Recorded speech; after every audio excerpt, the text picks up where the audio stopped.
반장. 저도 최 반장 시간이 제일 좋아요. 화요일 날은 언니 뉴스가 좋고 수요일은 삼변 시대가 좋고. 요일마다 다 좋으신 거잖아요. 그래서 정치쇼가 좋아요. 결론은 분별력이 없어지는. 결론은 깔때기로. 왜냐하면 저는 학교 다닐 때 1, 2, 3, 4, 4지 선당이 제일 싫어요. 왜 세계를 배척해야죠? 네 개를 다 찍으면 안 되나? 세상의 모든 사람을 다 사랑하면 안 되나? 이상해지네. 이상해졌어. 자, 오늘 함께 하실 분들 최영일 평론가님. 안녕하세요. 예, 반기웅 한경TV 기자님. 네, 안녕하세요. 장윤선 기자님. 네, 안녕하세요. 예, 저희가 늘 재밌고 흥겹게 하는데 이 포항 지진 때문에 그럴 수가 없어요 지금. 맞아요. 너무 죄송하고 걱정이 돼갖고. 맞습니다. 계속 예. 걱정이 이어지고 있죠. 예. 교육부가 속보를 냈는데요. 어허. 포항 4개 학교는 시험장을 대체합니다. 학교 자체를 바꾸는 거예요. 건물이 위험하기 때문에 북부 지역의 타격이 컸어요. 예. 남부 지역 학교로 옮기는데 전국적으로 이제 내일 모레 글피 시험입니다. 그렇죠, 목요일이요. 다시 수능입니다. 23일. 그런데 전국적으로 시험장은 그대로고 자리 위치는 바꿔요. 그런데 이제 포항은 4개의 학교는 이제 시험장 자체가 바뀐다. 예. 여기 나왔는데 사실은 지금 이게 오늘 아침에도 월요일인데 또 긴급한 게 또 왔죠. 그렇죠. 여진이. 있었죠. 예. 11시 45분에 3.5. 아침 맞습니다. 그 새벽 6시 무렵에 3.6. 3.6. 예. 그래서 3이 넘는 알겠습니다. 네, 자, 규모가 2개 더 포항 왔습니다. 지진 얘기는요. 그 잠시 뒤에 계속하기로 하고요. 네. 장윤선 기자님 첫 번째 아. 뉴스. 네.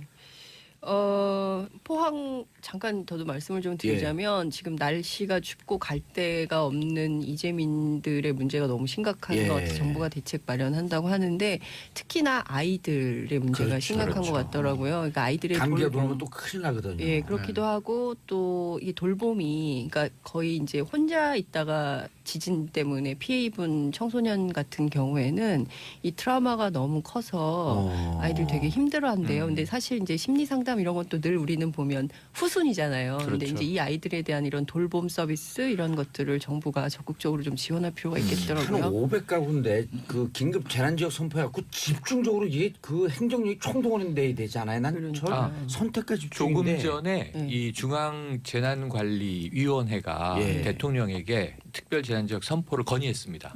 대통령이 선포하면 바로 시행이 아니, 그러니까 됩니다. 이런 걸 네. 신속하게 해야 돼. 신속하게. 그렇죠. 예. 근데 그 어떤 때보다 신속하게 정부가 대응을 해서 사실은 세월호 때하고는 비교해서 국민들이 정부가 참 적극적으로 대응하고 있고 특히 이제 김부겸 장관이 예. 포항의 아이들도 우리 아이들이다. 그렇기 때문에 이 아이들이 이제 시험에서 그 차별받아서는 안 된다 이런 얘기에서 수능 연기한 것에 대해서 많은 학부모님들께서 공감하고 동의하시고 애들이 먼저 그런 얘기를 한대요. 네. 아니 같이 시험 봐야지 엄마. 걔네들 따로 하면 안 되지. 이렇게 그래서 저는 이게 짠하네. 촛불이 예. 만든 대한민국 어떤 새로운 문화. 그러니까 옛날 같으면 막 경쟁 위주로 하고 막 이럴 텐데 맞아요. 그게 아니라 아이들이 그게 무슨 소리냐 같이 해야지. 그래서 오히려 부모들이 애들한테 배웠다 이런 얘기를 제가 들었어요. 작년인가요? 초등학교 6학년 아이들이 졸업식 앞두고 마지막 네. 그 체육대회 하는데 그 장애인 친구가 있었잖아요. 네, 네. 네, 그 반에. 맞아요. 근데 100m 뛰는데 달리기를 네. 세 명이 그 아이를 데리고 같이 맞아요. 꼬린선에 맞아요. 그 사진이 많은 사람을 울렸잖아요. 화제가 맞아요. 됐죠. 네. 예. 그 이번에 그게 그런 사회적 문화와 분위기가 전국적으로 확장됐다고 보면 그런 것 돼요. 같아요. 59만 명으로 예. 그런 거 해야지 그게 사회거든요. 그렇죠. 예. 그 약간 좀 달라진 풍경이 있는데 마이크는 어디다 갖다 예. 놓고 약간 좀 달라진 풍경이 뭐냐면요. 이전 그 세월호 때는 그 진도 그 체육관에서 팽목항. 예, 팽목항 갈 곳 없는 분들이 거기 유족분들하고 관계자분들이 7개월 동안 거기서 엉켜서 맞아요. 있었잖아요. 맞아요. 근데 이번엔 지금 지진 난 지 3일 만에 개별 칸막이, 뭐 텐트 다 설치를 하고 있지 너무 않습니까? 좋더라고요. 예. 그래서 확실히 좀 그런 모습들이 좀 빠른 대처 이런 것들이 좀 달라진 모습이 있다. 이렇게 뭐 보여져요. LH 공사도 지금 약 500채 정도 임대주택을 동원하겠다. 임시 거처로 제공하겠다. 이렇게 돼서 지금 500채는 네. 아니고 그게 해갖고 한 100 아까 그 방금 일부에서 얘기한 150, 5, 60채 그래갖고 한 340채 전체 규모로는 예, 340 그렇죠. 가구 정도는 아직도 대책이 안 됐다고. 네네 비어 그러니까 있다. 이때 이렇게 생각을 해야 돼요. 대통령도 그렇게 생각하시겠지만 포항 시민도 대한민국 국민 아니에요. 그렇죠. 그렇죠. 그 우리가 함께 우리 가족이고 한 나라를 보면 가족 아니에요. 그럼요. 가족이 저렇게 고통을 겪고 있는데. 공동체라고 예. 하죠 우리가. 자, 포항 주민들 네. 말 나온 김에 우리 포항 얘기로 쭉 예, 가시죠. 그러니까 네. 지금 뭐 주말 사이 있었던 얘기 예. 드리겠습니다. 그러니까 지금 흥해 실내 체육관에 네. 약 700여 명, 800명 가까이가 이제 수용돼 있었던 거예요. 대피소. 예. 대피소가 이제 7개 정도가 되고 여기에 지금 1,536명의 이재민이 발생한 거였거든요. 그런데 일단은 지금 날씨가 갑자기 추워져서 맞아요. 이분들 네. 건강 문제, 사생활 보장 안 되고 전체 800명 있는데 세면기가 4개예요. 심각한 문제가 아, 발생하죠. 그래서 이제 긴급한 그럼 대책이 긴급한 뭐 차량 이동식 있잖아. 이런 거 빨리 대고 그래야 되는데. 네, 무슨 뭐 캠핑카라든가 네. 그런데 이제 그 거기에 대한 이 지진 재난의 대피 시설은 우리가 안 돼 있는 게 사실이에요. 그렇죠. 그래서 일단 지금 그 체육관을 공사를 하기로 들어갔고 온열 매트를 깔고 칸막이를 칩니다. 네. 네. 그리고 거기 계시던 분들이 지금 2개 학교로 분산 수용이 되셨죠. 하나는 이제 이 흥해 공고, 하나는 남산 초등학교 이렇게 며칠 가 계시다가 체육관의 공사가 공사가 완료되면 끝나면? 다시 오시는데 다 오시는 게 아니라 장기와 단기 대피자로 구분을 해서 아하. 네. 장기 대피자는 돌아오시고 단기 대피자들은 이제 임시 거처에 있다가 단기라고 하면 이제 집이 복구되면 예, 집이 들어가실 수 복구돼서요. 있는 이렇게 예. 되고요. 장기화될 경우를 대비해서 아까 말씀드린 대로 LH공사에서는 좀 안정적인 주거 임대주택. 가옥을 제공하겠다 이렇게 이제 방안이 나와 있습니다. 그 얼마 전에 그 중국에서 고가도로를 철거하는데요. 포커레인이 400대가 동원돼 갖고 밤 12시부터 새벽 6시까지 고가도로 하나 다 묻혀버려. 다다닥 붙어갖고. 제가 이 말씀 왜 드리냐면 전국에 목욕차 이런 거 있거든요. 노인 네. 어르신 들어가는데 네. 예. 그 목욕차 같은 경우 거기 한 20대 딱 대줘야 돼요. 이동식 목욕차, 이동식 화장실. 그렇죠. 그러면 그럼 그분들이 좀 일단 목욕해야 되거든요. 그렇죠. 네, 네. 그러니까 생각해보면 뭐 컨테이너 박스에 요즘 주거를 예. 아주 가건물을 잘 지으니까 네. 그런 게 딱 세팅되면 그럼 가구별로 되지 않을까 하는 생각이 그렇죠. 드는데 예. 이게 이제 다 예산과 평소의 준비입니다. 그래서 쓰촨성 지진이 교훈인데 2008년에 강도 7.9가 왔을 때 예. 7만 명이 사망을 했어요. 맞아요. 부상자는 뭐 37만 명쯤 됩니다. 예. 그런데 지금 올해 또 왔거든요. 쓰촨성에 강도는 7이 넘는 정도로 비슷해요. 근데 12분이 사망을 했어요. 이걸 보면은 7만 대 12. 그러니까 거의 비슷한 강도의 비슷한 네. 지역에 그러면은 9년 동안 중국이 얼만큼 지진에 대비했는지 우리가 알 수 있는 거죠. 그때 우리도 후진타오 필요합니다. 주석이 직접 현장을 갔잖아요. 갔습니다. 가갖고 모자 쓰고 네. 그래서 국민들이 그 일치단결해갖고 좀 도와야 된다. 합심이 됐죠. 네, 합심이 됐죠. 네. 그래서 지금 그 막상 현장에서는 많이들 불안해하고 있잖아요. 계속 오늘 또 뉴스에 불안해하실 부분이 액상화라는 말이 등장을 했습니다. 정부가 공식 확인을 했는데 예. 이 액상화가 뭐냐? 그러니까 진동이 쿵 오면 아주 일시적으로 지금 흙하고 물이 분리가 되는 현상이 물리적으로 발생을 해요. 네. 그렇게 되다 보면 그 물이 흙에 다 스며들어서 안반 지역 말고 이 토사 지역 주로 모래 지반으로 돼 있는 지역들은 막 허물어져요. 집안이. 그래서 이게 건물 붕괴라든가 수도관이 튀어 올라오고 그런데 지금 이제 안전점검단이 조사를 해보니까 포항 지역의 한 30여 곳 정도가 모래 지반이 지금 이제 붕괴하는 액상화 액상화. 현상이 나타났다. 그래서 지금 물과 섞여 있는. 논밭 쪽에는 평소에는 안 그랬는데 느닷없이 흙탕물이 막 고인다든가 이런 것들이 관측이 돼서 지금 액상화 우려가 있는데 액상화가 전문가들은 오래가는 현상은 아니고 일시적인 현상이라 다시 복구되는데 액상화돼 있는 기간 동안에는 이 무거운 건물이 붕괴될 위험이 커지는 거죠. 우리 싱크홀처럼 쑥쑥 빠질 수 있다는 맞아요. 거죠. 네, 맞아요. 그래서 여기에 대해서는 또 추가적인 안전 점검이 필요한 사안이라 그러니까 함부로 움직일 수도 없는 지금 포항은 정말 좀 걱정들이 많으실 것 같고 오늘 아침에 저도 또 이 그 경북 방송국하고 통화를 했는데 방송국도 허물어져 있고요. 어허. 지금 뭐 검찰청사도 허물어져 있고 여러 가지 문제들이 있습니다. 근데 지금 보면 검찰청사요? 그러니까 이 내부에 내부에 천정이 천정이 허물어져서 허물어져. 사무실 균열이 장면들을 생겼다는 보면 좀 처참하더라고요. 근데 포항뿐만 아니라 대한민국 전체가 지진에 대해서 그러니까 사실 환경단체에서 끊임없이 이 안전 문제, 지진에 대비한 대책이 필요하다. 특히 이제 원전과 원전 문제 지진 또 제기되고 이게 있죠. 그래서 원전에 대해서 얘기가 또 나오고 막 이러는 건데 청와대 비서동 건물이 안전등급 D등급 받았대요. 그것도. 이게 지금 전국이 아니 지난번에 우리 그 청와대 캐비넷에서 예. 캐비넷에서 자료 나왔다 그럴 때 자유한국당 야당에서 비판했잖아요. 그게 왜 지금 나오냐. 네. 근데 그분들 안 들어가 봐서 그러는데요. 네. 청와대 그 비서도 특히 정무 민정을 이렇게 칸막이 놓고 쓰거든요. 네. 그게 막 이런 롯데호텔 같은 현대식 건물이 아니고 네. 그 살인의 추억 보면 그 경찰청 아, 나오잖아요. 맞아요. 그 정도 분위기로 이해하면 딱 돼요. 그러니까 되게 40년 된 건물이에요. 굉장히 안 좋대요. 그러니까 사람들이 청와대 그러면 굉장히 좋은 데서 의리의리한 데서 근무할 거라고 68년도인가 생각하는데 언제 저진 그러니까요. 거니까요. 40년 됐고 그리고 예. 안전등급 D등급이어서 지진 나가지고 자기들도 쫄았다고 막 불안해요. 그러더라고요. 그래서 아니 그 이게 40년 되고 그런 거 다 알잖아요. 제가 예. 이제 준비하는 거예요. 아니 그런 갑자기 무슨 아, 왜 말씀? 갑자기 이게 무슨 말씀이십니까? 새로 예. 지금 준비를 해야 된다고. 아, 깜짝이야. 아, 새로 지어진 아, 소지가 오해의 있으니까. 소지가 있는 제가 줄 알고 알고 있는데. 예. 근데 어쨌든 그 안전에 대해서는 정말 맞아요. 예 아무리 강조해도 지나침이 없는 것 같고요. 예, 특히 맞아요. 이제 포항 시민들 뭐 이렇게 무슨 천불 뭐 이런 얘기하는 자유한국당 최고위원 류여애 그런 얘기 의원 하지 마요, 있었는데 참 우리가.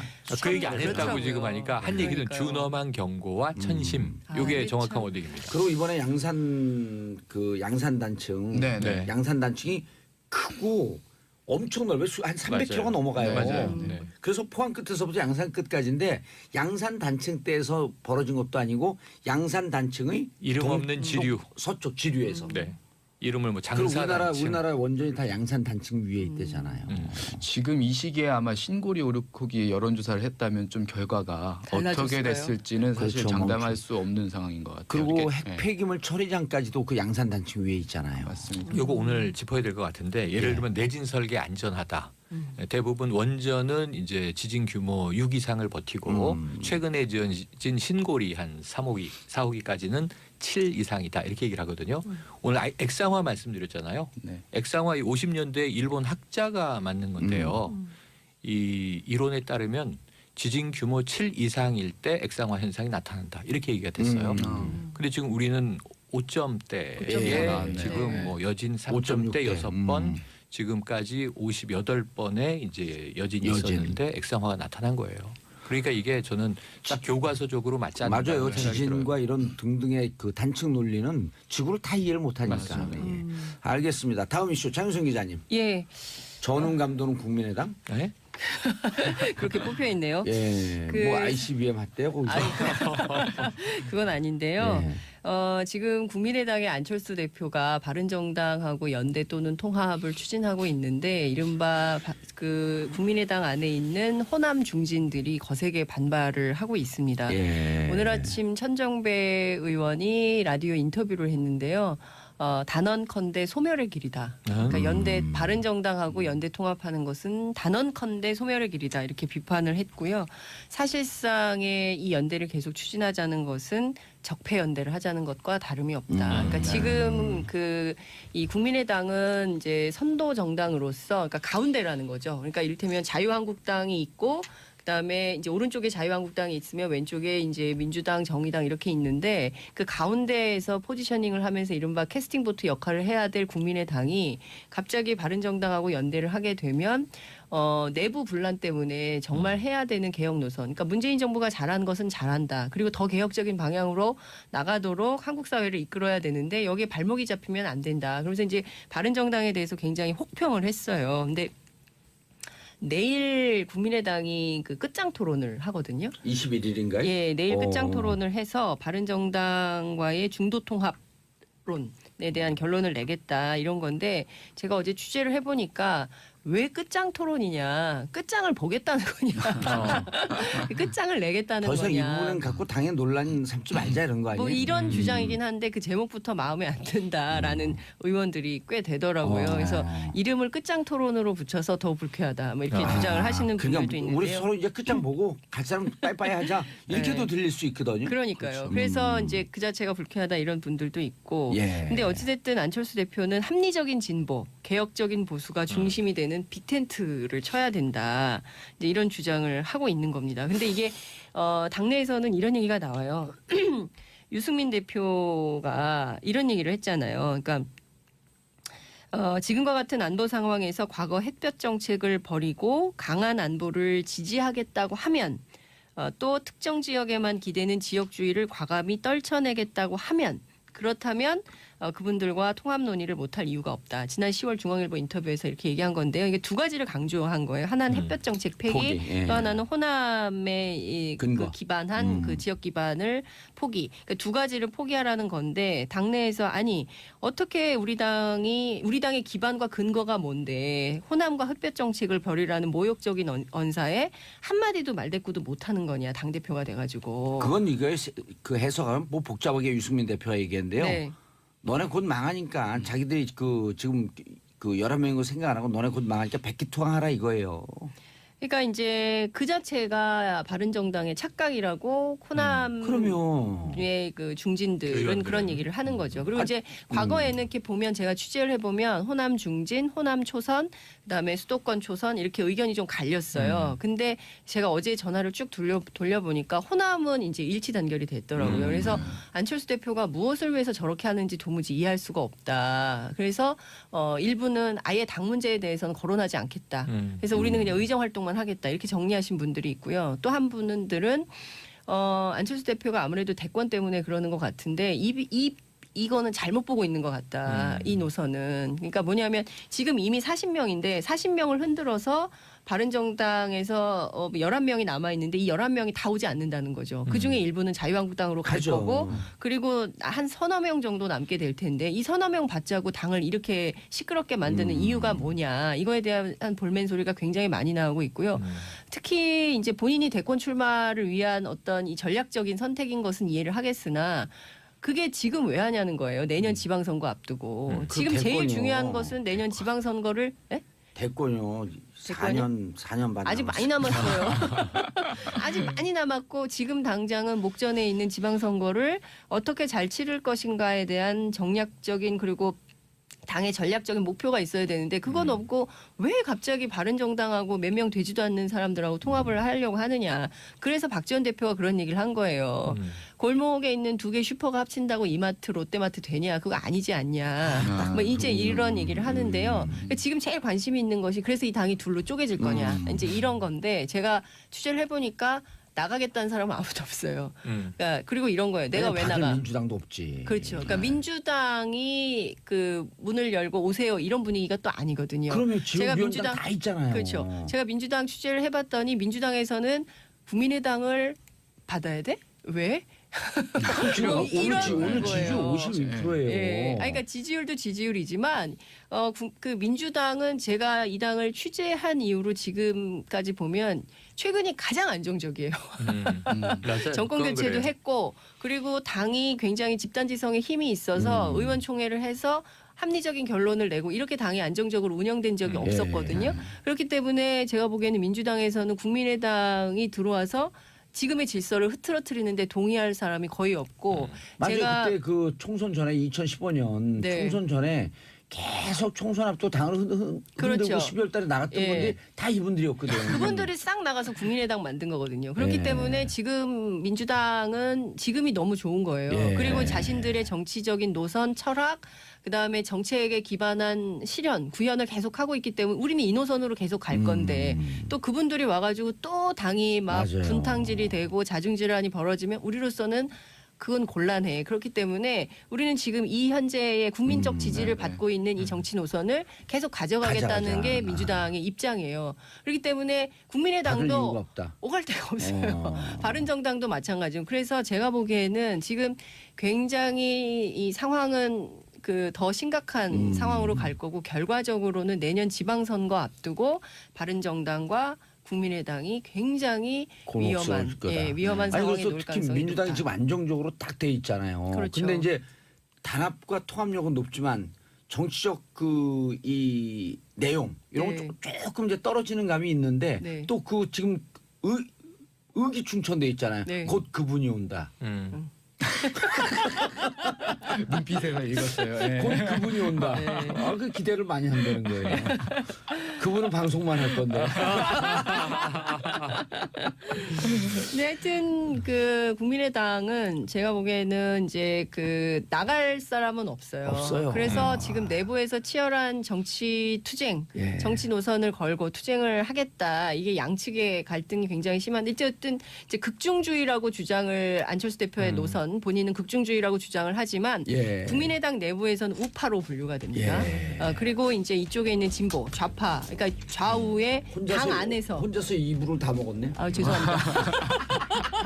너무 죄송해요. 예, 아니 괜찮아요. 근데 네. 3부에서 그냥 입 다물고 계세요. 자 인사하시고 저희는 3부로 다시 인사하시죠. 자 광고 듣고 3부로 돌아오겠습니다. 채널 고정하소서. 아 죄송합니다. 정봉주의 정치쇼 3부 최반장 최영일 평론가님, 반기용 한경TV 기자님, 장윤성 기자님 함께하고 계십니다. 자 1부는 최영일 평론가님이 10% 먹고 2부는 그다음에 장윤성 기자님 90% 먹었어요. 배부르세요? 죄송합니다. 괜찮아요. 뭐 좋은 내용이니까. 그렇죠. 혼자 또 하실래요? 아니요. 같이 할 거예요. 예. 자 반기용 기자님 그래서 그거 정리 안 하셔도 되겠죠? 네. 국민의당.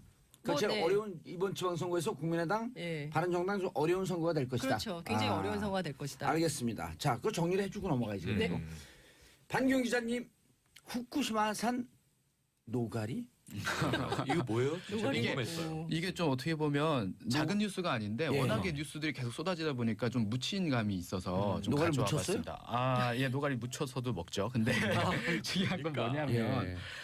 이 일본산 그 수산물에 대해서 지금 우리가 다 유통이나 수입을 금지를 하고 있죠.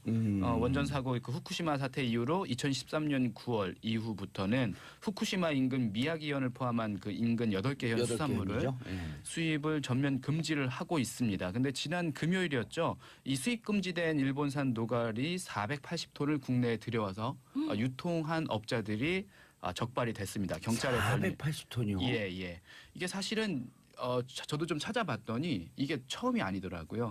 예. 지난해에도 비슷한 수법으로 노가리를 수입을 해서 이렇게 유통을 하는 업자들이 후쿠시마산 노가리를 수입해서 유통하는 업자들이 잡히기도 했습니다. 이게 그러니까 빈번하게 우리가 모르고 있지만 시도되는 계속해서 일이다. 이어지고 있는 그런 일들이에요. 근데 이게 수법이 좀 뭐 독특하다고 해야 될까요? 일단 그 후쿠시마에서 어획한 노가리를 홋카이도로 가져갑니다. 홋카이도, 북해도. 예, 홋카이도로. 그쪽은 이제 좀 그 원전과는 좀 안전 크게 지역. 안전 지역으로 좀 분리가 돼 8개 현에 있으니까. 포함되지 않으니까. 그렇죠. 맞습니다. 그래서 홋카이도에서 거짓 증명서를 이렇게 작성을 하고요. 거기서 일본 현지에 있는 관청에다가 신고를 합니다. 그래서 일본 현지에서 공문소유주인데, 그렇죠, 사무소 그렇죠. 공문소유주인데. 예. 일본 현지에서 이제 산지 증명을 받고 홋카이도 도청에서 증명서를 제출해서 허가까지 받아서 수입에 필요한 모든 서류를 다 거기서 정리를 하는 거죠. 그렇게 해서 국내로 들여오는데 이게 보면 우리나라 같은 경우는 검역이라든지 방사능 검사 같은 것도 좀 많이 강화를 했어요. 이렇게 먹거리에 대한 그 걱정이 크기 때문에. 근데 일본 같은 경우는 표본 검사를 하거든요. 샘플링을 하는데 굉장히 소량만 검사를 합니다. 알아봤더니 한 0.02%만 검사를 하고 나머지 물량에 대해서는 검사를 하지 않는다고 해요. 수출하는 물량에 대해서. 그렇기 때문에 우리나라에서 그렇게 좀 뭐 서류 조작을 한다든지 검사 같은 것을 그냥 쉽게 피해갈 수 있는 거죠. 그렇게 해서 지금 유통을 하고 있는데 경찰 쪽에서 이렇게 얘기를 해요. 지금 이번에 잡힌 거는 노가리인데 다른 조개라든지 다른 수산물에 대해서도 사실 장담할 수가 없는 상황이다. 왜냐하면 같은 수법으로 하게 산지만 되면 다른 쪽으로. 어떡해. 그렇게 되기 때문에 다 먹었다 하고 뭘. 네, 위험할 수 있는 거죠. 그러니까 이런 부분에 대해서는 항상 그 유의를 좀 하셔야 될 것 같고 또 하나 문제가 있더라고요. 뭐냐면 우리는 지금 후쿠시마산 그러니까 관련된 이제 수산물에 대해서는 수입 금지를 하고 있습니다만 식품은 수입을 하고 있어요. 그거 저는 사실 이 부분에 대해서는 자세히 몰랐거든요. 근데 봤더니 2011년 원전 사고 이후 7년 동안 들여온 후쿠시마산 식품이 529톤입니다. 그러면 원전 사고 직후에는 전년 대비 한 30% 정도 줄었다가 그 이후부터는 계속해서 20%, 작년 같은 경우는 50% 이상 후쿠시마산 식품이 들어왔어요. 그러니까 식약처에서 수산물 같은 경우는 들여오지 마. 하지만 그 관련된 일부 식품 농산물이나 다른 식품들, 가공식품. 수산물 가공식품들에 대해서는 아. 오케이 하고 있는 거죠. 그게 그래서 좋아요.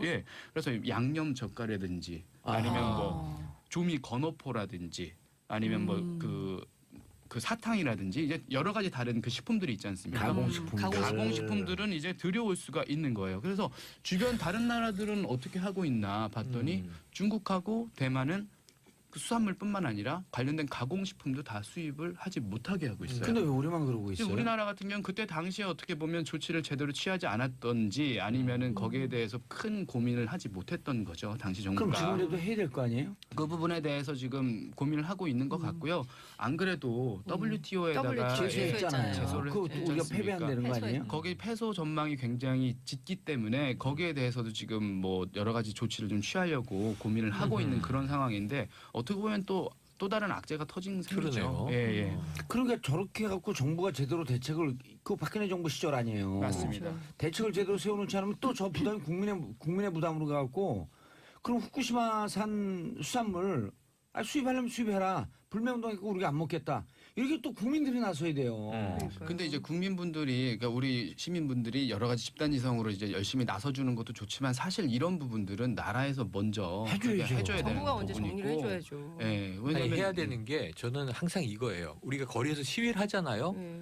식당 가서 먹으면 이게 산지를 속이면 어디 건지 어떻게 합니까? 그러니까요. 악하게 사기인데. 맞아요. 시위하고 가서 후쿠시마산 노가리를 먹을 수 있다니까요. 아니 그렇죠. 오죽하면 화나는 이번에 일이에요. 그 네. 노가리 요 불법으로 유통시킨 업자를 잡은 경찰에서 이번에 잡은 건 노가리지만 다른 식품에 대해서는 우리가 장담할 수가 없다. 좀 걱정이 된다라고. 주말에 코멘트를 먹태를 해주셨어요. 먹었는데 예, 예. 걱정이 막 되네요. 조개류 이런 부분 좀 걱정이 된다 이렇게 직접적으로 언급을 조개류 같은 했습니다. 경우가 그 방사능 오염이나 이런 게 안으로 파고 들어가기 때문에 더 심화되잖아요.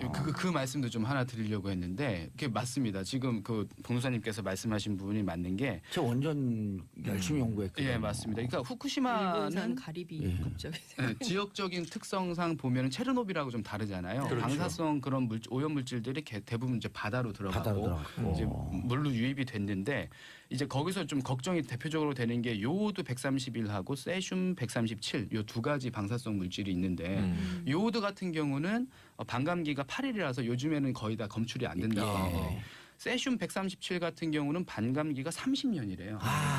30년이라 이게 그 줄어드는데 굉장히 오랜 시간이 드는 그런 그 방사성 오염 그렇죠. 지금도 물질인데 계속 흘러나오잖아요. 방사성 물질이. 지하수라든지 아니면 강하류라든지 이런 데서 계속해서 들어오는데요.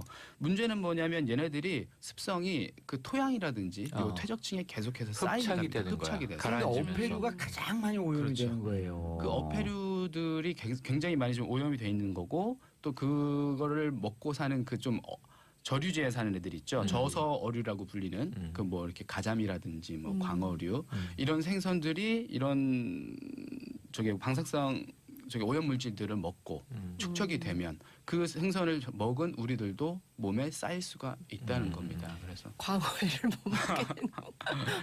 광어회를. 광어 뭐 아귀 뭐 이런 생선들이 좀 아니 근데 조심해야 이제 되는 이게 거죠. 더 걱정이 되는 게 자 우리 노가리 얘기했잖아요. 노가리는 서민들이 가장 많이 먹는 안주 아니에요. 호프집 기본 호프집 안주죠. 기본 호프집 기본 안주니까 이제 그럼 또 오늘 이 방송이거나 이 보도를 보는 사람들이 어떻게 되냐면 호프집 가갖고 노가리 못 먹죠. 노가리 안 먹으려 그래요. 그럼 우리나라 걱정이 산이 또 되죠. 타격을 받아요. 그럼 노가리 안 먹으면 우리나라 산이 타격받는 것뿐만 아니라 그 호프집에 하루 매출 얼마나 된다고. 그렇죠. 매출집 그렇죠. 자체를 안 가려 그래요. 그럼 서민들이 직접적인 피해를 보는 거거든요. 맞아요, 맞습니다. 네. 그 최근에는 노가리를 중심으로 한 그 프랜차이즈들도 계속 많이 생겨나고 있거든요. 그러니까 네. 노가리를 전문으로 한 안주로 하는 굉장히 저렴한 맥주집들이 많이 생겨나고 그렇죠. 있는데 그런 분들은 이런 소식이 계속 전해지면 타격을 입을 수 타격이 있습니다. 있죠. 예. 그리고 또 맥주 호프집은 왜 다 내 이름을 본따고 그게 많아. 나 달려라 무슨 비요. 봉이 많이 들어가죠. 봉이 많이 들어가죠. 들어가죠. 봉이 많이 들어가요. 구도 있고. 내가 봉으로 보이나 봐. 자, 우리가 우리끼리 얘기하는 청취자분들하고 소통 못했어요. 샵 1035 짧은 문자 50원, 긴 문자 100원. 샵 1035 문자 많이 보내주시기 바라겠습니다. 포항에 계신 분들 걱정 격려하는 문자도 좋고요. 여기 세 분의 기자분들 격려하는 것도 좋고요. 궁금한 것도 막 해주셔도 좋고요. 그래서 정봉주 너 훌륭하다 이런 것도 좋고요.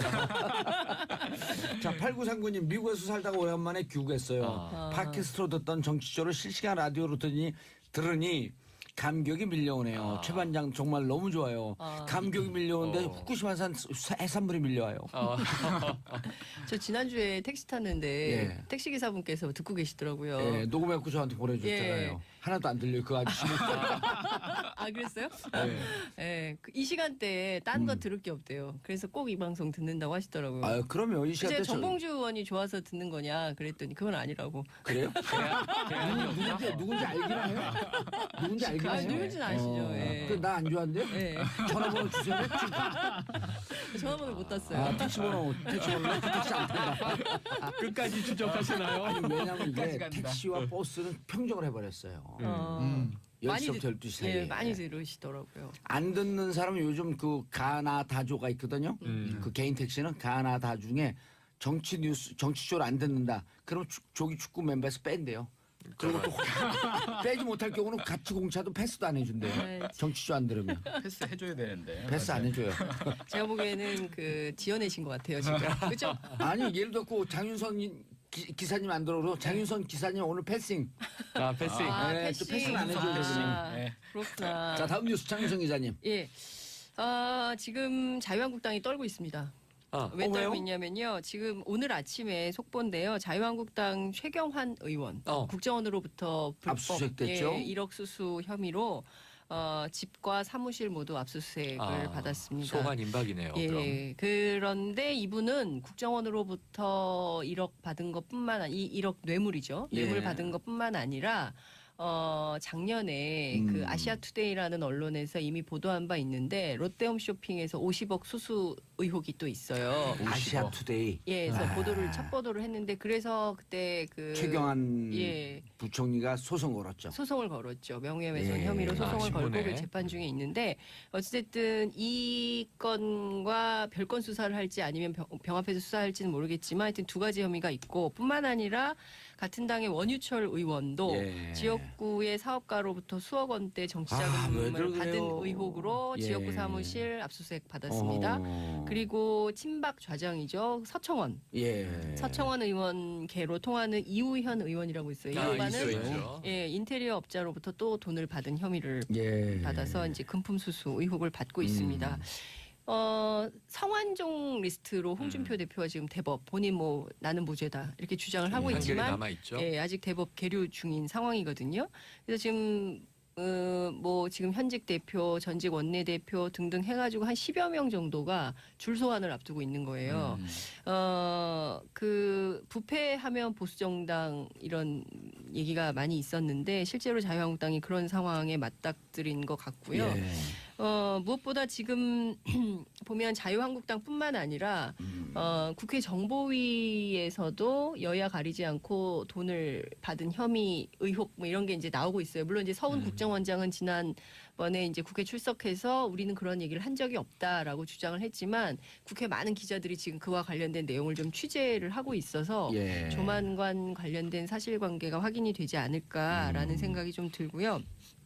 또 다른 한편에서는 지금 자유한국당에 대한 이런 강도 높은 수사가 있으니까 맞불 작전을 펴고 있어요. 정치 탄압이다 이렇게 그렇죠. 예. 얘기하고 있는데 돈 받은 거 수사하는 게 왜 정치 탄압이에요? 그러니까요.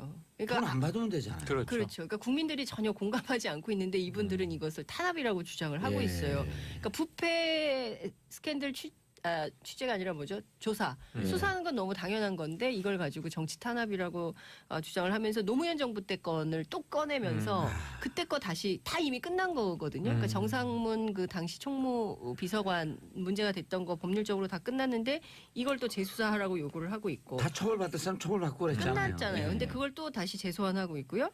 그다음에 이제 검찰의 특수활동비가 법무부로 흘러갔다라는 얘기가 나오니까 이것도 또 수사해야 된다라고 주장을 하고 있는데 이게 각 부처마다 특활비가 있어요. 그래서 이제 일부에서는 납세자연맹 같은 데서는 다 감사원 감사를 받게 하거나 왜 특수활동도 아닌데 막 이렇게 떡값처럼 나눠주면서 이걸 왜 특활비로 쓰냐 아예 없애라 이런 주장을 하기도 하지만 또 업무의 필요에 따라서는 국정원 같은 경우에는 아주 뭐 예컨대 뭐 우리 국민들이 뭐 납치됐다거나 뭐 이런 일이 있을 때 아프리카의 독재 국가 같은 경우에는 비밀리에 돈을 줘야 되거나 이럴 때 필요한 돈도 있다. 그게 특수공작 사업비인데 그렇죠. 청와대로 상납된 거잖아요. 그렇죠. 그 박근혜 정부에서는 그게 특수공작 사업비가 청와대로 상납됐던 건데 그럼 청와대가 아프리카예요?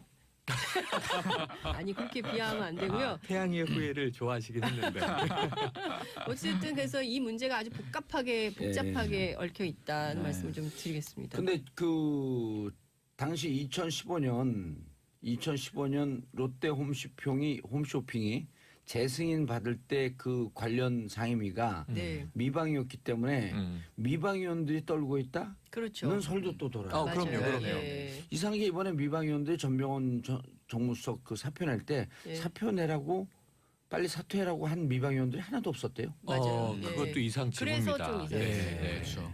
그러니까 그때 당시에 보시면 지금 3억 원이 문제죠. 오늘 예. 10시에 소환돼서 소환됐죠. 예, 지금 이제 조사를 받고 있는데 피의자 신분이기 때문에 혹여라도 뭐 긴급 체포나 구속으로 넘어갈 가능성도 있어요. 이게 증거의 문제인데 그런데 당시에 야당 의원이잖아요. 그렇죠. 야당 야당이죠. 의원의 비서관이 3억을 받은 혐의. 의원이 과연 몰랐겠느냐입니다. 네. 그럼 당시 여당은 대관 로비 안 받았을까요? 이런 당연히 궁금증이 받아요. 국민들은 있는 거죠. 롯데홈쇼핑이 재승인을 받을 거라고 생각한 사람이 거의 없었거든요, 업계에서. 아, 네, 그래서 그 업계 취재하잖아요. 네, 그래서 그때 당시에도 이 로비가 전방위적으로 있었을 것이다라는 소문은 당시에도 굉장히 많았고 어떻게 보면 지금 그런 것들에서 꼬리를 물고 지금 불거진 문제일 것 같습니다. 지금. 예, 알겠습니다. 다음 평창 롱패딩이 뭐길래? 이게 주말 내내 이제 뭐 예. 방송 신문 기사가 많습니다. 그러니까 평창 동계 올림픽 공식 롱패딩 코트가 있는 거예요. 예, 로고로 평창 그게 나왔고요. 안 붙어 있고 그냥 어깨에 평창. 간단하게 예. 패션, 네. 커넥티드 음. 이게 하나된 열정 이렇게 써 있어요. 아. 그러니까 옛날에 우리 붉은 악마 빨간 티처럼 오. 거창하게 막 요란하게 써 있질 않아서 패션 커넥티드. 심플하게 입을 수가 있어요. 아. 등판에 평창 이런 거 안 써요. 이런 거 안 써 있고. 근데 이걸 요즘에 유명 연예인들이 많이 입고 나와요. 뭐 신민아 씨나 이효리 씨나. 사고 싶더라고요. 예, 그러니까 이게 볼 그런 때마다 분들은 특혜 받은 거예요, 그럼? 조사해야겠는데. 아니 산 거죠. 어떻게 사요? 그거 못 사는데. 모델, 이만- 모델 아니에요, 모델? 이게 아니, 연예인 협찬 협찬을 받을 받았을 수 수 있죠. 있고. 그렇죠. 네. 네. 근데 난 협찬을 근데 왜 안 이게 해요? 조금 주의해서 보셔야 아니, 되는 게 이게 약간 제가 보기엔 마케팅이 숨어 있어요. 그러니까 3만 장을 찍었어요. 23,000장을 뿌렸죠. 2만 3천 장을 오프라인 온라인 뿌렸는데 예. 이게 롯데가 만든 겁니다. 롯데백화점이. 예. 그리고 이제 22일 그러니까 내일 모레 7천 장을 뿌리는데 이거 오프라인으로만 뿌린다 그러죠. 완판돼요. 필히 완판됩니다. 이건. 왜냐하면 수요가 더 많으니까. 그렇죠. 3만 장이면 뭐 지금 사고 싶은 사람이 10만 명도 훨씬 넘을 거거든요. 그러니까 이거 완판되는데 더 찍지 않겠다. 이거는 이제 이 리미티드 에디션 한정판이다. 네. 제가 보기엔 아마 또 찍을 가능성이 높아요. 안 찍으면요, 내가 새끼손가락 하나 잘라요. 아, 손톱. 손톱, 새끼손 손톱. 끝까지 들어있죠. 새끼손가락에 손톱. 손톱. 근데 네. 이게 이제 왜 인기냐 이걸 이제 저도 주말에 분석을 예. 했는데 가성비가 짱이다. 무척 싸요. 뭐냐면 아, 14만 9천 원이다. 예. 이게 동종 상품 정도가 한 30만 원 간다. 그러니까 이제 맞습니다. 절반이고 예. 그리고 이제 솜털 90%, 깃털 10%. 그러니까 가벼운데 따뜻해요. 성분까지. 이게 종아리까지 오니까 온몸을 예. 푹 덮고 요즘 젊은 층 많이 입고 저도 입어요. 네. 자, 그런데 TV 홈쇼핑은 요 정도 가격에 유명 이 스포츠웨어 브랜드들이 또 팔아요. 아주 싼 거 아니에요. 그렇죠. 예. 안방에서 리모컨으로 쉽게 살 수 있어요. 맞아요. 그래서 15만 원대 그 네. 가격대가 많아요. 아주 특별한 것들만 예. 한 30만 원, 20만 원 그렇죠, 그렇죠. 좋은 후반 거고. 30만 원 초반 넘어가고 네. 15만 원대면 좋은 거 많이 사요. 그래서 네. 이게 제가 보기에는 허니버터 칩 마케팅 아니냐. 근데 이제 관심이 쏟아지는 건 맞아요. 그래서 제 분석은 예. 또 이제 반론도 있어요. 결국은 뭐 무슨 외국제 브랜드들처럼 학부모들이 또 이 등골 브레이커 아니냐. 엄마 나도 사줘. 평창 갖고 싶어요. 네. 근데 이게 저는 첫 번째 이 기저의 이 대중시민은 평창에 대한 기대감이 커요. 지금 사실 티켓팅은 한 30% 내외이기 때문에 더 많이 네. 표가 팔려야 되는데 표 팔리는 건 둘째치고 지금 다 TV로 보지 않습니까? 많은 국민들은 티켓이 비싸요 또. 지금 저도 사람들이 살려고 봤더니 너무 비싸더라고. 축제에 대한 희구가 있다. 근데 이제 겨울이 와서 추워졌는데 재밌는 거 뭐 있지? 2월에 평창 동계올림픽이 있는데 일체감을 느끼고 싶은 거 하나. 두 번째는 저처럼 캠핑족들은 이거 딱 입어보면 옷 아니에요 이거. 이불이에요. 침낭이에요 그냥 침낭. 누우면 됩니다. 침낭 입고 나가는 느낌이라 완전히 포근해요. 저 이거 약간 좀 지진 공포증에 대한 대안도 있다고 봐요. 복합적인 심리예요. 그건 좀 오바 같은데. 이거 이제 나중에 제가 분석해 드릴 건데 예. 오늘은 아니고. 그래서 어쨌든 이 주말 내내 지금 이 롱패딩이 인기고 핫한데 아까 저 손톱 예, 손톱 걸렸으니까 예. 추가 이거 제작 100% 하나 제작이에요. 보고요. 네. 아니 그리고 더 많이 입으면 안 돼요? 왜 3만 명만 입어야 돼요? 더 많이 있겠고 라이센스를 비싸게 사서라도 아. 이제 12월 1월 접어들면 여러 브랜드가 출시 가능성도 근데 높은데 이미 많던데요. 이미 이미 많고요. 많습니다. 이게 네. 롱패딩이라는 게 사실 작년부터 좀 맞아요, 유행을 맞아요. 해서 예. 올해 이제 폭발을 한 했죠. 그런 거죠. 근데 사실 지금 제일 행복한 사람은 그 지금 그 롱패딩 제작하는 아웃도어 업체들이에요. 평창 조직이가 그렇습니다. 아니라. 그렇습니다. 사실 아웃도어 시장 자체가 2000년대 초반에 한 3-4천억 원 매출 규모를 갖고 있었거든요. 예. 근데 이게 2014년 들어서 7조까지 뜁니다. 그러니까 오, 지금 뭐 약 등산용품, 20배 가 뛴 아웃도어 거네. 용품, 패딩 용품 장난이 아니었는데 그 이후로 너무 포항한 상태가 되니까 이 예. 시장 자체가 죽었었거든요. 근데 이 신제품이 롱패딩 필요했죠. 같은 히트 상품이 나오기 시작하면 그때부터는 다시 뛰어오르죠. 작년서부터 이제 롱패딩이 유행한 게 네. 겨울이 오면은 그 옷을 막 이렇게 네. 아주 복잡하잖아요. 복잡하죠. 두툼하게 입고. 여러 근데 개 이제 껴있고. 특히 아이돌 친구들이 연예인분들이, 출근길 예. 패션. 그게 연예인 마케팅이 성공한 거죠. 그렇죠. 예. 네. 또 하나는 이게 한국 시리즈 K리그 끝날 때 예. 벤치에서 뛰어나올 때 이 예. 스텝하고 선수들이 이거 입고 뛰어나오거든요. 이게 옛날부터 선수들은 벤치 파카라고 제가 불렀죠. 이게 축구 구단주 아니에요. 아, 옛날부터 선수들은 여기까지 입어요. 네, 왜냐면 이게 원래 벤치 파카예요. 뛰고 들어오면은 보온해야죠. 보온을 시키잖아요. 보온을 감기 걸리거든요. 네. 아. 그래서 이게 원래는 벤치 무슨 패딩이라 그래요. 벤치 파카? 이렇게 벤치 파카 쉽게 이렇게 음. 불렀었던 건데 맞아요. 이제 연예인들이 입으니까 또 유행을 타고 패션까지 이번에 됐고. 평창으로 탄 거죠. 맞아요. 평창은 옛날에 우리 여기 학번이 좀 늦나? 우리 고등학교 때는 좀 노는 친구들이 모자를 딱 납작해 갖고 이렇게 딱 평평하게 하거든요. 그래서 이런 평창이라 그래요. 평창 모자 쓰고 다니고. 요즘도 이 래퍼들은 그렇게 쓰긴 하는데 예. 빳빳하게. 그렇죠. 맞아요. 자, 보이지 다음 않고. 이슈 마음대로 문도 못 닫는 편의점 속사정? 예. 이게 뭐예요? 사실 이제 우리가 편의점이라고 하면은 예. 당연히 24시간 영업을 할 거라고 생각을 하고 있고 안 하는 데들도 많은데요? 예, 곳곳에 있긴 한데 그 수치가 굉장히 적습니다. 소수 뭐 이렇게 한 오. 5% 미만으로 알려져 있고 그리고 많이 닫는 곳은 뭐냐면 건물 안에 입점해 있거나 아하. 아니면 기관 안에 입점해 있거나 이제 입점한 그 장소에 따라서 다른데 그런 곳은 이제 건물이 문을 닫으면 자연스럽게 닫게 되니까 이제 심야 영업을 안 하고 있는데요. 이 대부분 이제 그렇게 심야 영업을 하고 있는데 이 심야 영업이 실질적으로 점주분들에게 수익을 많이 내주는 시간대냐? 사실은 그렇지 않다고 해요. 인건비 대비하게 되면 적자 보는 데들도 많다 그러더라고요. 예, 대부분이 그 시간대는 매출이 거의 뭐 5% 미만 전체 매출에서 차지하는 아. 부분이 그 정도가 이제 평균선으로 보고 있는데 그래서 이제 2014년에 그 가맹점법을 만들었어요.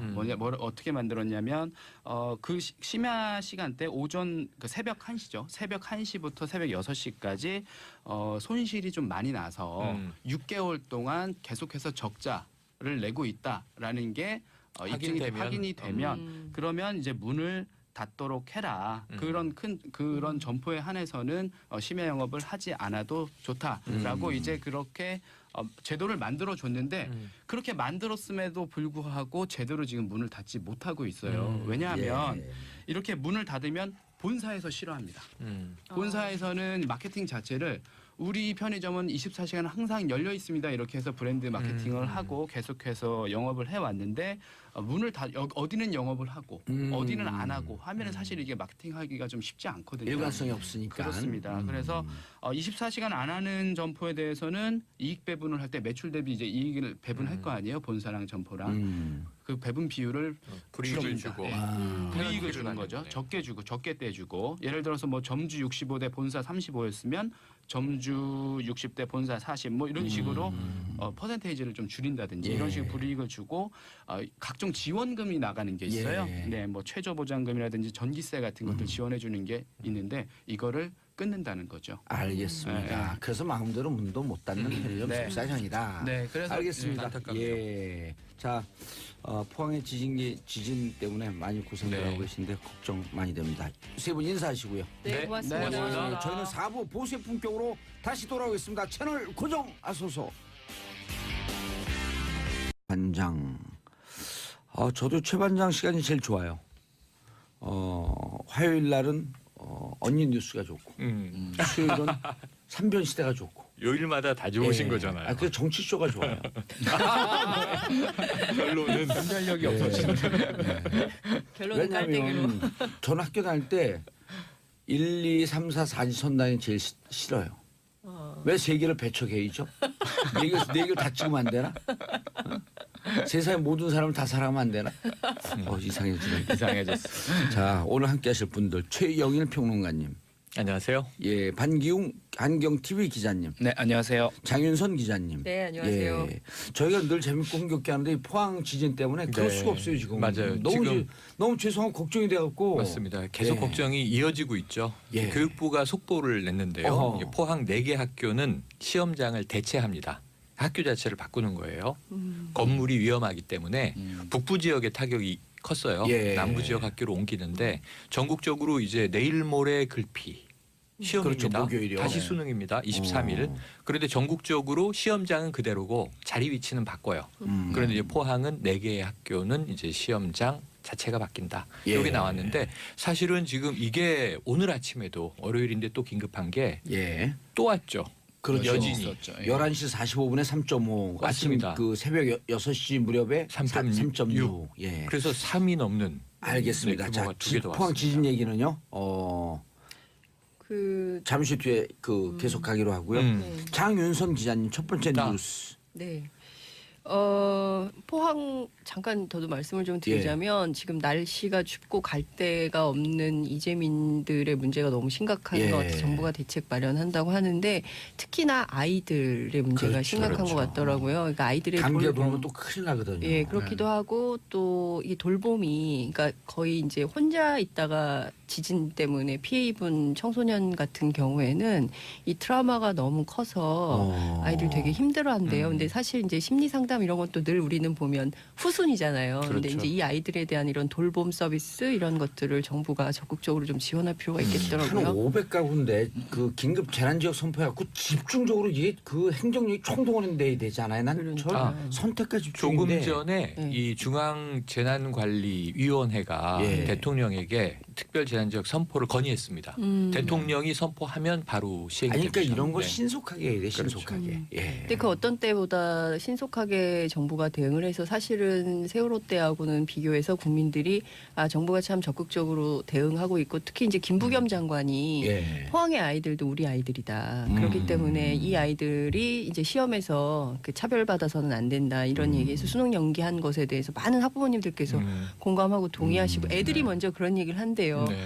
아니 같이 시험 봐야지 엄마. 걔네들 따로 하면 안 되지. 이렇게 네. 그래서 저는 이게 짠하네. 이게 촛불이 예. 만든 대한민국 어떤 새로운 문화. 그러니까 옛날 같으면 막 경쟁 위주로 하고 막 이럴 텐데 맞아요. 그게 아니라 아이들이 그게 무슨 소리냐 같이 해야지.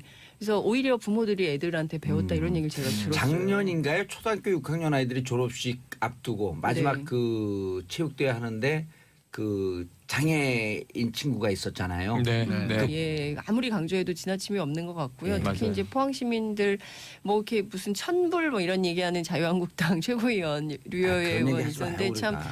그 얘기 안 했다고 그렇더라고요. 지금 하니까 한 얘기는 그러니까요. 준엄한 경고와 천심. 요게 네, 정확한 참. 워딩입니다. 그리고 이번에 양산 단층, 네, 네. 양산 단층이 크고 엄청 넓어요. 한 300km가 맞아요. 넘어가요. 맞아요. 네. 그래서 포항 끝에서부터 양산 끝까지인데 양산 단층 때에서 벌어진 것도 아니고 양산 단층의 이름 없는 지류. 서쪽 지류에서. 네. 이름을 뭐 그리고 장사단층. 우리나라 원전이 다 양산 단층 위에 있대잖아요. 지금 이 시기에 아마 신고리 오르코기 여론조사를 했다면 좀 결과가 달라졌을까요? 어떻게 됐을지는 사실 그렇죠. 장담할 수 없는 상황인 것 같아요. 그리고 이게, 핵 네, 폐기물 처리장까지도 그 양산 단층 위에 있잖아요. 맞습니다. 요거 오늘 짚어야 될 것 같은데 예를 들면 내진 설계 안전하다. 대부분 원전은 이제 지진 규모 6 이상을 버티고 최근에 지어진 신고리 한 3호기, 4호기까지는 7 이상이다 이렇게 얘기를 하거든요. 오늘 액상화 말씀드렸잖아요. 네. 액상화 50년대 일본 학자가 만든 건데요. 이 이론에 따르면 지진 규모 7 이상일 때 액상화 현상이 나타난다 이렇게 얘기가 됐어요. 근데 지금 우리는 5점대에 5점대 나왔네. 지금 네. 뭐 여진 5.6 대. 3점대 6번 지금까지 58번의 이제 여진이 여진. 있었는데 액상화가 나타난 거예요. 그러니까 이게 저는 딱 교과서적으로 맞지 않는 맞아요. 지진과 이런 등등의 그 단층 논리는 지구를 다 이해를 못하니까. 맞습니다. 예. 알겠습니다. 다음 이슈 장윤선 기자님. 예, 전훈 감독은 국민의당? 네? 그렇게 뽑혀 있네요. 예. 그- 뭐 ICBM 했대요 거기서. 그건 아닌데요. 예. 지금 국민의당의 안철수 대표가 바른정당하고 연대 또는 통합을 추진하고 있는데 이른바 그 국민의당 안에 있는 호남 중진들이 거세게 반발을 하고 있습니다. 예. 오늘 아침 천정배 의원이 라디오 인터뷰를 했는데요. 단언컨대 소멸의 길이다. 그러니까 연대 바른정당하고 연대 통합하는 것은 단언컨대 소멸의 길이다. 이렇게 비판을 했고요.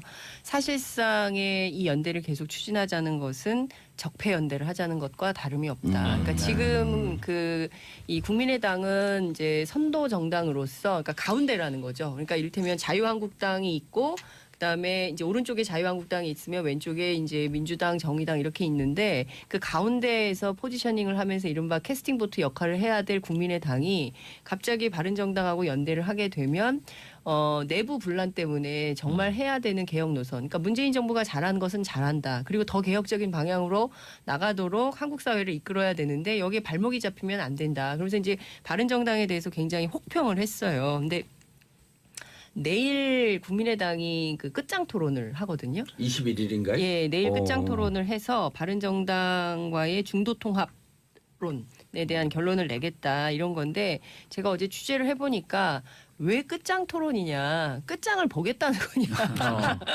끝장을 내겠다는 더 이상 이 거냐? 부분은 갖고 당의 논란 삼지 말자 이런 거 아니에요? 뭐 이런 주장이긴 한데 그 제목부터 마음에 안 든다라는 의원들이 꽤 되더라고요. 그래서 이름을 끝장 토론으로 붙여서 더 불쾌하다. 뭐 이렇게 주장을 하시는 분들도 그러니까 있는데요. 우리 서로 이제 끝장 보고 갈 사람 빠이빠이 하자 이렇게도 네. 들릴 수 있거든요. 그러니까요. 그렇죠. 그래서 이제 그 자체가 불쾌하다 이런 분들도 있고. 예. 근데 어찌됐든 안철수 대표는 합리적인 진보, 개혁적인 보수가 중심이 되는 빅텐트를 쳐야 된다.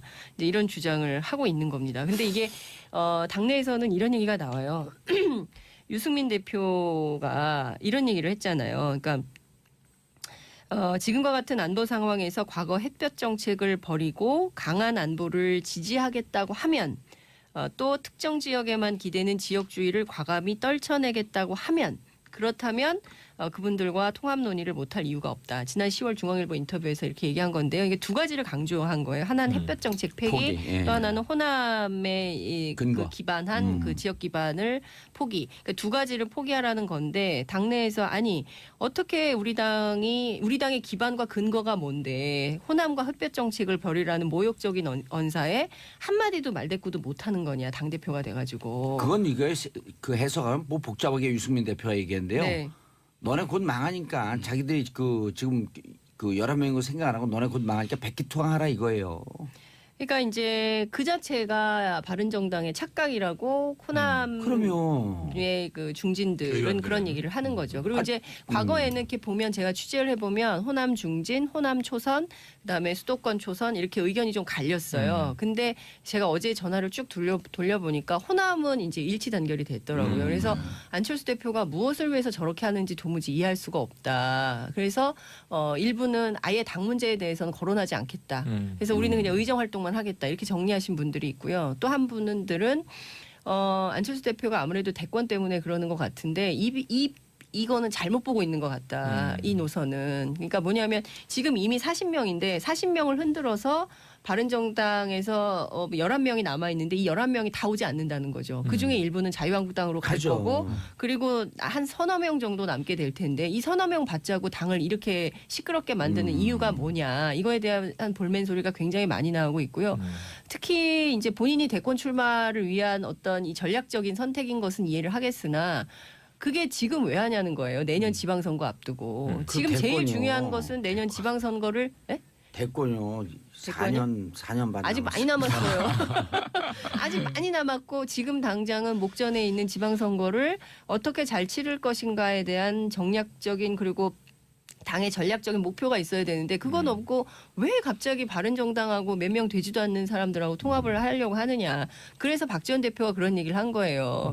골목에 있는 두 개 슈퍼가 합친다고 이마트 롯데마트 되냐. 그거 아니지 않냐. 뭐 이제 이런 얘기를 하는데요. 그러니까 지금 제일 관심이 있는 것이 그래서 이 당이 둘로 쪼개질 거냐. 이제 이런 건데 제가 취재를 해보니까 나가겠다는 사람은 아무도 없어요. 그러니까 그리고 이런 거예요. 내가 왜 다들 나가? 민주당도 없지. 그렇죠. 그러니까 민주당이 그 문을 열고 오세요 이런 분위기가 또 아니거든요. 그러면 제가 지역위원장 다 있잖아요. 그렇죠. 제가 민주당 취재를 해봤더니 민주당에서는 국민의당을 받아야 돼? 왜? 지금 오늘 이런 지지율 거예요. 52%예요. 예. 아니, 그러니까 지지율도 지지율이지만 그 민주당은 제가 이 당을 취재한 이후로 지금까지 보면 최근이 가장 안정적이에요.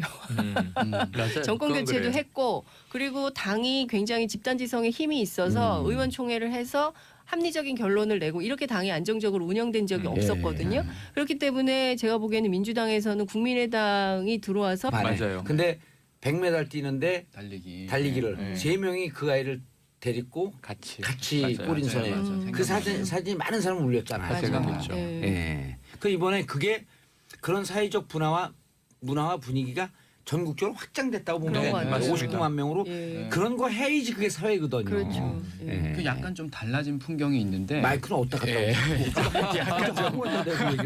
약간 좀 달라진 풍경이 뭐냐면요. 이전 그 세월호 때는 그 진도 그 체육관에서 팽목항. 예, 팽목항 갈 곳 없는 분들이 거기 유족분들하고 관계자분들이 7개월 동안 거기서 엎드려져 맞아요. 있었잖아요. 맞아요. 근데 이번엔 지금 지진 난 지 3일 만에 개별 칸막이, 뭐 텐트 다 설치를 하고 있지 너무 않습니까? 좋더라고요. 예. 그래서 확실히 좀 그런 모습들이 좀 빠른 대처 이런 것들이 좀 달라진 모습이 있다. 이렇게 뭐 보여져요. LH 공사도 지금 약 500채 정도 임대주택을 동원하겠다, 임시 거처로 제공하겠다 이렇게 돼서 지금 500채는 네. 아니고 그게 해갖고 한 100 아까 그 방금 일부에서 얘기한 100 네. 50, 5, 60채 그래갖고 한 340채 전체 규모로는 예, 340 그렇죠. 가구 정도는 아직도 대책이 안 됐다고. 네네 비어 그러니까 있다. 이때 이렇게 생각을 해야 돼요. 대통령도 그렇게 생각하시겠지만 포항 시민도 대한민국 국민 아니에요. 그렇죠. 그 우리가 함께 우리 가족이고 한 나라를 보면 가족 아니에요. 그럼요. 가족이 저렇게 고통을 겪고 있는데. 공동체라고 예. 하죠 우리가. 자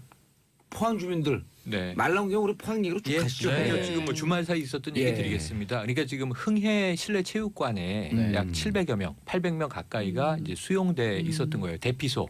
예. 대피소가 이제 7개 정도가 되고 여기에 지금 1,536명의 이재민이 발생한 거였거든요. 그런데 일단은 지금 날씨가 갑자기 추워져서 맞아요. 이분들 네. 건강 문제, 사생활 보장 안 되고 전체 800명 있는데 세면기가 4개예요. 심각한 문제가 발생하죠. 그래서 이제 긴급한 그럼 대책이 긴급한 뭐 차량 이동식 있잖아. 이런 거 빨리 대고 그래야 되는데. 네, 무슨 뭐 캠핑카라든가 네. 그런데 이제 거기에 대한 이 지진 재난의 대피 시설은 우리가 안 돼 있는 게 사실이에요. 그렇죠. 그래서 일단 지금 그 체육관을 공사를 하기로 들어갔고 온열 매트를 깔고 칸막이를 칩니다. 네. 그리고 거기 계시던 분들이 지금 2개 학교로 분산 수용이 되셨죠. 하나는 이제 이 흥해 공고, 하나는 남산 초등학교 이렇게 며칠 가 계시다가 체육관의 공사가 공사가 완료되면 끝나면? 다시 오시는데 다 오시는 게 아니라 장기와 단기 대피자로 구분을 해서 아하. 장기 대피자는 돌아오시고 단기 대피자들은 이제 임시 거처에 있다가 단기라고 하면 이제 집이 복구되면 예, 집이 들어가실 수 복구돼서요. 있는 이렇게 예. 되고요. 장기화될 경우를 대비해서 아까 말씀드린 대로 LH 공사에서는 좀 안정적인 주거 임대주택. 가옥을 제공하겠다 이렇게 이제 방안이 나와 있습니다. 그 얼마 전에 그 중국에서 고가도로를 철거하는데요. 포커레인이 400대가 동원돼 갖고 밤 12시부터 새벽 6시까지 고가도로 하나 다 묻혀버려. 타닥타닥 붙어갖고 제가 이 말씀 왜 드리냐면 전국에 목욕차 이런 거 있거든요. 노인 네. 어르신 들어가는데 네. 네. 그 목욕차 같은 경우 거기 한 20대 딱 대줘야 돼요. 이동식 목욕차, 이동식 화장실. 그렇죠. 그러면 그럼 그분들이 좀 일단 목욕해야 되거든요. 그렇죠. 네, 네. 그러니까 생각해 보면 뭐 컨테이너 박스에 요즘 주거를 예. 아주 가건물을 잘 지으니까 네. 그런 게 딱 세팅되면 그럼 가구별로 되지 않을까 하는 생각도 그렇죠. 드는데 예. 이게 이제 다 예산과 평소의 준비입니다. 그래서 스촨성 지진이 교훈인데 2008년에 강도 7.9가 왔을 때 예. 7만 명이 사망을 했어요. 맞아요. 부상자는 뭐 37만 명쯤 됩니다. 예. 그런데 지금 올해 또 왔거든요. 스촨성에 강도는 7이 넘는 정도로 비슷해요. 근데 12분이 사망을 했어요. 이걸 보면은 7만 대 12. 그러니까 거의 비슷한 강도의 네. 비슷한 지역에 그러면은 이 9년 동안 중국이 얼만큼 지진에 대비했는지 우리가 알 수 있는 거죠. 그때 우리도 후진타오 필요합니다. 주석이 직접 현장을 갔잖아요. 갔습니다. 가갖고 모자 쓰고 네. 그래서 국민들이 그 일치단결해갖고 좀 도와야 된다. 합심이 됐죠. 네, 합심이 됐죠. 네. 그래서 지금 그 막상 현장에서는 많이들 불안해하고 있잖아요. 계속 오늘 또 뉴스에 불안해하실 부분이 액상화라는 말이 등장을 했습니다.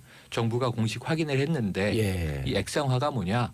그러니까 진동이 쿵 오면 아주 일시적으로 지금 흙하고 물이 분리가 되는 현상이 물리적으로 발생을 해요. 네. 그렇게 되다 보면 그 물이 흙에 다 스며들어서 안반 지역 말고 이 토사 지역 주로 모래 지반으로 돼 있는 지역들은 막 허물어져요. 집안이. 그래서 이게 건물 붕괴라든가 수도관이 튀어 올라오고 그런데 지금 이제 안전점검단이 조사를 해보니까 포항 지역의 한 30여 곳 정도가 모래 지반이 지금 이제 붕괴하는 액상화 현상이 나타났다. 그래서 지금 물과 섞여 있는. 논밭 쪽에는 평소에는 안 그랬는데 느닷없이 흙탕물이 막 고인다든가 이런 것들이 관측이 돼서 지금 액상화 우려가 있는데 액상화가 전문가들은 오래가는 현상은 아니고 일시적인 현상이라 다시 복구되는데 액상화돼 있는 기간 동안에는 이 무거운 건물이 붕괴될 위험이 커지는 거죠. 우리 싱크홀처럼 쑥쑥 빠질 수 있다는 맞아요. 거죠. 네, 맞아요. 그래서 여기에 대해서는 또 추가적인 안전 점검이 필요한 사안이라 그러니까 함부로 움직일 수도 없는 지금 포항은 정말 좀 걱정들이 많으실 것 같고 오늘 아침에 저도 또 이 그 경북 방송국하고 통화를 했는데 방송국도 허물어져 있고요. 어허. 지금 뭐 검찰청사도 허물어져 있고 여러 가지 문제들이 있습니다. 근데 지금 보면 검찰청사요? 그러니까 이 내부에 네. 천정이 천정이 허물어져서 아, 사무실 균열이 장면들을 생겼다는 보면 좀 처참하더라고요. 근데 포항뿐만 아니라 대한민국 전체가 지진에 대해서 그러니까 사실 환경단체에서 끊임없이 이 안전 문제, 지진에 대비한 대책이 필요하다. 특히 이제 원전과 원전 문제 지진 또 제기되고 이게 있죠. 그래서 원전에 대해서 얘기가 또 나오고 막 이러는 건데 청와대 비서동 건물이 안전등급 D등급 받았대요. 그것도. 이게 지금 전국이 아니 지난번에 우리 그 청와대 캐비넷에서 예. 캐비넷에서 자료 나왔다 그럴 때 자유한국당 야당에서 비판했잖아요. 그게 왜 지금 나오냐. 네. 근데 그분들 안 들어가 봐서 그러는데요. 네. 청와대 그 비서동 특히 정무 민정을 이렇게 칸막이 놓고 쓰거든요. 예. 그게 막 이런 롯데호텔 같은 현대식 건물이 아니고 예. 그 살인의 추억 보면 그 경찰청 나오잖아요. 맞아요. 그 정도 분위기로 이해하면 딱 돼요. 그러니까 되게 40년 된 건물이에요. 굉장히 안 좋대요. 그러니까 사람들이 청와대 그러면 굉장히 좋은 데서 의리의리한 데서 아니 근무할 거라고 68년도인가 생각하는데 언제 저진 그러니까요. 거니까요. 40년 됐고 그리고 예. 안전등급 D등급이어서 지진 나가지고 자기들도 쫄았다고 막 불안해요. 그러더라고요. 그래서 아니 그 이게 40년 되고 그런 거 다 알잖아요. 제가 예. 이제 준비하는 거예요. 아니 그런 갑자기 무슨 아, 말씀? 갑자기 이게 무슨 말씀이십니까? 새로 예. 질 준비를 해야 된다고. 깜짝이야. 새로 지어진 소지가 오해의 소지가 이제 제가 나오는 그걸- 것 같은데. 예. 근데 어쨌든 그 안전에 대해서는 맞아요. 정말